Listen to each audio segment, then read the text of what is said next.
بسم اللہ الرحمن الرحیم۔ السلام علیکم۔ آج 17 مارچ بروز بدھ ہم بات کریں گے دو اہم ایشوز کے حوالے سے۔ ایک تو اعتزاز احسن نے جو بم گرایا ہے پی ڈی ایم پر اور مریم نواز اور نون لیگ پر، بڑی ہی خوبصورت بات کی ہے اور بڑا دھماکے دار آج ان کا موقف سامنے آیا ہے، وہ ڈیٹیلز میں آپ کے ساتھ شیئر کروں گا۔ ساتھ ہم بات کریں گے آغا سراج درانی، ان کی درخواست ضمانت کا فیصلہ سندھ ہائی کورٹ کا کالعدم قرار دے دیا ہے۔ سپریم کورٹ آف پاکستان نے بڑا اہم فیصلہ تھا، وہ ڈیٹیلز بھی میں آپ کے ساتھ شیئر کروں گا۔ ساتھ ہم بات کریں گے پارک لین ریفرنس کی آج سماعت ہوئی ہے اسلام آباد ہائی کورٹ میں، اور ایک آرڈر چیلنج کیا گیا تھا احتساب عدالت کا، اس میں بھی بڑی اہم پیش رفت ہوئی، اس کے اوپر بھی ہم بات کریں گے۔ لیکن پہلے میں آپ کو بتاتا چلوں منی لانڈرنگ کیس کے حوالے سے۔ منی لانڈرنگ کا جو کیس ہے وہ ہے آصف زرداری، فریال تالپور اور اومنی گروپ والے ہیں، ان کے خلاف یہ کیس فائل کیا گیا تھا۔ اور جب یہ کیس فائل کیا جاتا ہے تو اس کے بعد ان ملزمان کے خلاف فرد جرم عائد ہوتا ہے۔ فرد جرم عائد ہونے کے بعد گواہان کا سلسلہ شروع ہو جاتا ہے، اور آج بھی دو گواہان تھے جو عدالت میں پیش ہوئے ہیں۔ جج ہیں محمد اعظم خان صاحب، اور بڑی اہم سماعت ہوئی۔ جو فریال تالپور اور آصف زرداری کی حد تک حاضری معافی کی درخواست چاہ رہی ہے، جبکہ باقی ملزمان عدالت میں پیش ہوتے ہیں، اور نیب کی طرف سے جو گواہان پیش ہوئے ہیں اس کے اوپر بھی جرا ہو رہی ہے ملزمان کے وکلاء کی طرف سے۔ اور بڑی تیزی کے ساتھ جو کیسز ہیں آصف زرداری اینڈ کمپنی کے خلاف، آصف زرداری کے خلاف بیسیکلی جو کیسز ہیں، ایک منی لانڈرنگ کا کیس ہے، ایک پارک لین ریفرنس ہے، اس کے علاوہ ایک ٹھٹھا واٹر سپلائی ریفرنس ہے، اور چوتھا توشہ خانہ ریفرنس ہے، جو اسلام آباد پنڈی میں 4 ریفرنسز ہیں آصف زرداری کے خلاف، جن کو کراچی ٹرانسفر کروانے کے لیے ایک درخواست بھی فائل کی ہوئی ہے سپریم کورٹ آف پاکستان میں، جو وہاں پر پینڈنگ ہے۔ جو منی لانڈرنگ کیس ہے اس میں مزید سماعت 26 مارچ تک کے لیے عدالت نے ملتوی کی ہے، اور 26 مارچ کو مزید جو گواہان ہیں وہ پیش ہوں گے، وہ اپنی ایویڈنس عدالت میں پیش کریں گے۔ ساتھ پارک لین ریفرنس کا جو معاملہ ہے، پارک لین ریفرنس کے ایک آرڈر کو چیلنج کیا گیا تھا، اور آرڈر یہ تھا، اس میں کہا یہ جا رہا تھا کہ پارک لین ریفرنس میں جو فرد جرم عائد کیا گیا ہے وہ غیر قانونی ہے۔ پارک لین ریفرنس کا کوئی بھی تعلق احتساب کے ساتھ نہیں ہے، نیب کے ساتھ نہیں ہے، وہ کرپشن کا معاملہ نہیں ہے، وہ معاملہ یہ ہے ہی نہیں جس طرف ان کو لے کے جایا جا رہا ہے، اس لیے برائے مہربانی اس کو خارج کیا جائے۔ اب معاملہ کیونکہ بہت آگے چلا گیا ہے، اور معاملہ جو اس سارے معاملے میں جو چیزیں ہمیں نظر آتی ہیں وہ یہ ہیں کہ پارک لین ریفرنس اب ان کے گلے پڑ گیا ہے، اور اب فاروق ایچ نائک صاحب نے درخواست فائل کی تھی، پچھلی تاریخ پر بھی فاروق ایچ نائک صاحب نے بحث نہیں کی تھی، اور آج بھی ان کے جو معاون عدالت میں پیش ہوئے ہیں انہوں نے گاؤن بھی نہیں پہنا ہوا تھا۔ ہائی کورٹ میں جب بھی جو ہے وہ پیش ہونا ہوتا ہے گاؤن پہننا پڑتا ہے، وہ گاؤن بھی نہیں پہنا ہوا تھا۔ تو یہ جو سارے کا سارا معاملہ ہے، اس پر جو اسلام آباد ہائی کورٹ نے برہمی کا اظہار کیا، غم اور غصے کا اظہار کیا کہ یہ کیا طریقہ ہے، عدالتوں میں پیش ہونے کی بھی تمیز نہیں ہے۔ عدالت نے یہ بھی کہا کہ پچھلی تاریخ پر بھی فاروق ایچ نائک عدالت میں پیش نہیں ہوئے اور اب بھی پیش نہیں ہو رہے، آپ معاملے کو جان بوجھ کے لنگر آن کرنا چاہتے ہیں، اور آخری موقع دیتے ہوئے عدالت نے کیس کی سماعت ملتوی کی، اور یہ پارک لین ریفرنس میں احتساب عدالت کے ایک فیصلے کو چیلنج کیا گیا تھا۔ پھر ہم دیکھتے ہیں آغا سراج درانی جو کہ سپیکر ہیں سندھ اسمبلی کے، آغا سراج درانی کے خلاف ایک ریفرنس فائل ہو چکا ہے، 2 کیسز میں انکوائری پینڈنگ ہے، اور ان دونوں میں الگ الگ درخواست ضمانت فائل کی ہوئی ہے، جبکہ آغا سراج درانی جیل بھی کاٹ کے آئے ہیں، اور سندھ ہائی کورٹ نے ان کو ضمانت دی تھی۔ اس فیصلے کو، سندھ ہائی کورٹ کے فیصلے کو چیلنج کیا گیا ہے جو سپریم کورٹ آف پاکستان میں نیب کی طرف سے۔ آج جسٹس عمر عطا بندیال صاحب کی سربراہی میں 3 رکنی بینچ تھا جس نے سماعت کی ہے، اور 3 رکنی بینچ نے عدالت کو یہ بتایا ہے، جو نیب پروسیکیوٹرز ہیں انہوں نے عدالت کو بتایا ہے کہ آغا سراج درانی جس نے کروڑوں روپے کی کرپشن کی ہے، اور نہ صرف خود بلکہ ان کی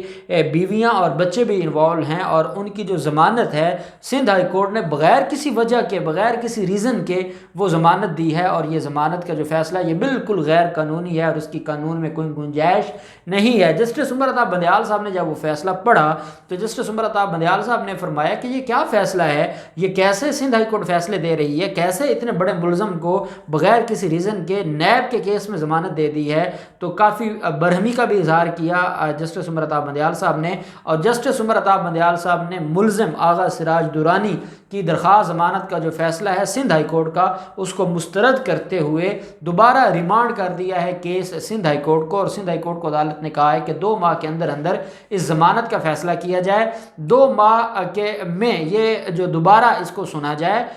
نیب کو بھی اور آغا سراج درانی کو بھی، اور اس کے بعد فیصلہ کیا جائے، کیونکہ جس طریقے سے سندھ ہائی کورٹ نے پہلے فیصلہ دیا ہے آغا سراج درانی کے حق میں وہ بالکل غلط ہے، اس کی قانون میں کوئی گنجائش نہیں ہے۔ ساتھ ہی جو جسٹس امرتا بندیال صاحب ہیں، انہوں نے یہ بھی آرڈر میں لکھوایا ہے کہ سندھ ہائی کورٹ کا جو ڈویژن بینچ ہے، جو سینئر ڈویژن بینچ ہے، وہ نیب کے کیسز کو سنیں، وہ نیب کی جو ضمانت کے کیسز ہیں ان کو سنیں، اور جو جونیئر بینچز ہیں وہ نہ سنیں۔ اب خود اندازہ لگا سکتے ہیں کہ سپریم کورٹ آف پاکستان نے اس بات کا اندازہ لگایا ہے کہ جو سینئر ججز ہیں وہ ان کیسز کو سنیں۔ اب ہم لاہور ہائی کورٹ میں دیکھتے ہیں جو اس وقت جو بینچ کام کر رہا ہے، سرفراز ڈوگر صاحب ہیں یا جسٹس اسجد گرال صاحب ہیں، وہ بالکل جو نیو کمرز ہیں ان کے پاس ہیں یہ سارے کیسز۔ تو اب میں امید کرتا ہوں کہ جو لاہور ہائی کورٹ ہے وہ اس معاملے پر بھی ضرور دیکھے گی۔ دوسری طرف آپ یہ بھی دیکھیں کہ جو یہ فیصلہ ہے آج کا سپریم کورٹ آف پاکستان کا، یہ مریم نواز کے فیصلے پہ بھی بڑا اثر انداز ہوگا کہ وہ یہاں بھی کینسلیشن آف بیل تھی، مریم نواز کی بھی کینسلیشن آف بیل ہے، اور کینسلیشن آف بیل میں آپ دیکھ لیں کہ عدالتیں وہ فیصلے کالعدم قرار دیتی ہیں، اور یہ آپ کو فریش ایک پریسیڈنٹ مل گیا ہے کہ آغا سراج درانی کی جو ان کی ضمانت تھی، سندھ ہائی کورٹ کا جو فیصلہ تھا اس کو مسترد کیا گیا۔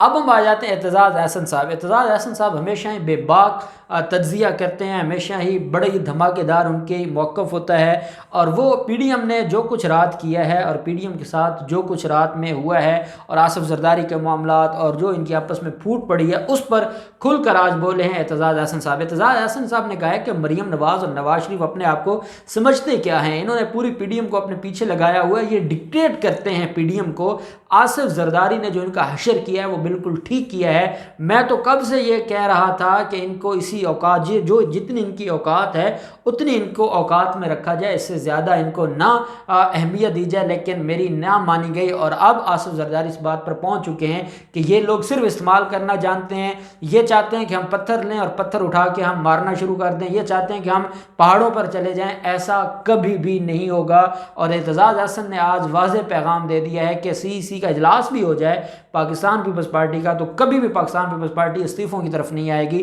استعفوں کا آپشن ہے ہی نہیں پاکستان پیپلز پارٹی کی نظر میں، اور کبھی اس کو تسلیم نہیں کرے گی۔ ساتھ اعتزاز احسن صاحب نے کہا کہ نواز شریف سے کوئی سوال کرے کہ خود تو وہ پناہ گاہ میں بیٹھے ہیں اور وہ یہاں سے بھاگے ہیں اور وہ وہاں پناہ لی ہوئی ہے، ان کا بھائی اپنی مرضی سے جیل گیا ہوا ہے، اور وہ ہمیں کہتے ہیں کہ آپ استعفے دیں، اور وہ ہمیں کہتے ہیں کہ ہم سندھ حکومت بھی چھوڑیں، ہم اسمبلی سے بھی استعفے دیں، ہم سینٹ سے بھی استعفے دیں۔ کیا ہمارے چہروں پہ کوئی پاگل لکھا ہوا ہے کہ ہم پاگل ہیں، ہم ان کی یہ بات مانیں گے؟ ٹھیک کہا ہے آصف زرداری نے کہ نواز شریف خود بھی باہر بیٹھے ہیں، اسحاق ڈار بھی باہر بیٹھا ہے، اور نہیں تو اسحاق ڈار کو ہی بھیج دیتے، وہی واپس آ جاتا، وہ آ کے جو ہے وہ یوسف رضا گیلانی کو ووٹ بھی جو ہے وہ اپنا ووٹ کاسٹ کرتا۔ انہوں نے ڈرامہ رچایا ہوا ہے، بچے ان کے باہر ہیں، سارا کچھ ان کا باہر ہے۔ اور اعتزاز احسن نے کہا میری بات لکھ کے رکھ لیں، جس دن مریم نواز کو موقع مل گیا باہر جانے کا، اسی دن مریم نواز نے چلے جانا ہے، اور مریم نواز کو نہ پی ڈی ایم سے کوئی غرض ہے، نہ مریم نواز کو بلاول زرداری سے کوئی غرض ہے، نہ اس کو پاکستان پیپلز پارٹی سے کوئی غرض ہے، وہ صرف اپنے معاملات کو دیکھ رہے ہیں اور اس سے علاوہ ان کا کچھ نہیں ہے۔ اعتزاز احسن صاحب نے یہ بھی کہا ہے کہ جوید لطیف نے جو بیان دیا ہے اور وہ جو کہتے ہیں کہ ہم پاکستان کھپے نہیں بولیں گے، اس سے بڑھ کر غداری کیا ہو سکتی ہے، اس سے بڑھ کر بغاوت کیا ہوتی ہے، اور یہ چاہتے ہیں کہ ہم بھی ان کا بیانیہ اپنا لیں، یہ چاہتے ہیں کہ ہم بھی اس طرح پتھر اٹھا کر پیچھے لگ جائیں، ایسا ہم کبھی نہیں کریں گے۔ پھر اعتزاز احسن صاحب نے یہ بھی کہا کہ احسن اقبال کو ایک جوتا پڑا تو کہتے ہیں کہ ہم 22 کروڑ جوتے ماریں گے۔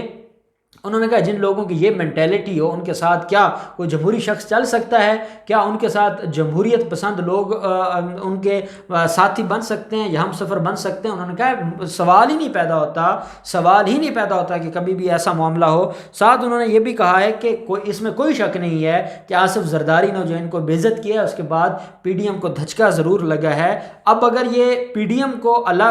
کو پاکستان پیپلز پارٹی کو پی ڈی ایم سے الگ کریں گے تو یہ اپنے پاؤں پر کلاڑی ماریں گے۔ پاکستان پیپلز پارٹی کے علاوہ پی ڈی ایم میں کچھ بھی نہیں ہے، اور پی ڈی ایم چل ہی نہیں سکتی، اور ان کے پاس کوئی اور آپشن نہیں ہے۔ ساتھ انہوں نے یہ بھی کہا ہے کہ جو یہ صرف اپنی بات کرتے ہیں، یہ اپنے موقف کو سامنے لے کر آتے ہیں، یہ کسی اور کی بات نہیں سنتے۔ بلاول زرداری پہلے دن سے یہ موقف دے رہے تھے کہ ہم کو اپنے معاملات کو دیکھنا ہوگا، اپنے معاملات بہتر کرنے ہوں گے، لیکن یہ صرف اور صرف اپنی بات سوچتے ہیں، اور یہ ایک بات پہ اڑے ہوئے ہیں کہ چاہے ہمیں اس کے لیے دہشت گردی کرنا پڑے، چاہے انتہا پسندی کرنا پڑے، چاہے قتل عام ہو، چاہے کچھ بھی ہو، ہر حال میں ہم نے حکومت کو گرانا ہے، اور کوئی جمہوری راستہ یہ اڈاپٹ نہیں کرنا چاہتے، کوئی جمہوریت کو یہ